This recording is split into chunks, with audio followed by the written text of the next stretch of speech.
Avant, j'étais un peu perdue parce que j'ai perdu mon travail.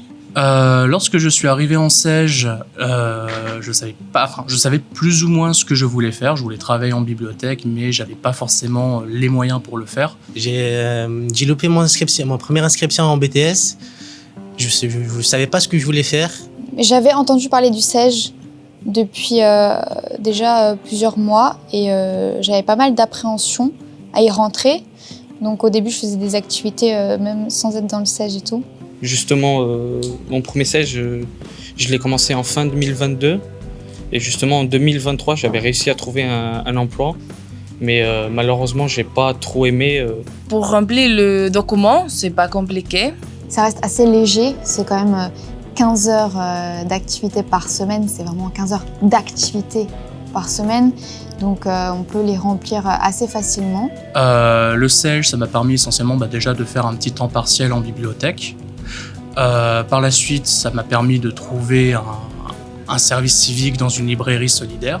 J'ai rencontré beaucoup de gens et beaucoup d'entreprises.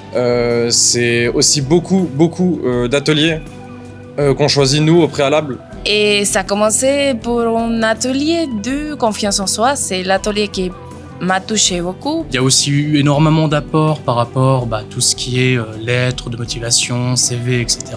Après, moi, c'est un truc qui m'a retenu du SEJ, c'est la semaine passe-test. Une semaine découverte, je crois que ça s'appelait comme ça, à la Capsule. C'est une structure associative. On a fait un peu de tout. On a découvert les métiers du cinéma. On a aidé les personnes âgées lors des repas. J'ai été mis en contact avec des associations pour voyager, comme la AMI, pour le service volontaire européen. Le SEJ, ce que j'ai aimé sur le SEJ, c'est l'esprit famille. Les conseillers qui nous aident du début jusqu'à la fin, donc ils ne nous laissent pas en plein milieu. Ils sont tout le temps à te parler, à te demander comment tu vas, comment va ta santé, comment tu te sens dans les SEJ. Alors voilà, le pôle SEJ, du coup, ça m'a apporté beaucoup de choses, dont des informations du coup prérequis pour chercher un emploi. Et du coup, le SEJ, ça m'a beaucoup aidé à trouver. Moi, ça m'a permis de mieux savoir, on va dire, ce que je voulais. Ouais, je recommanderais le SEJ aux gens, aux jeunes qui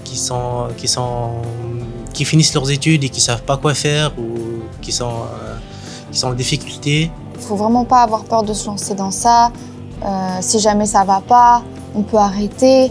Je trouve que c'est une bonne expérience et que les jeunes qui ne savent pas ce qu'ils veulent faire plus tard ou même dans 1 an ou 6 mois s'inscrivent au pôle SEJ pour trouver leur voie et continuer dans leur voie professionnelle, puisque ça peut être une bonne expérience.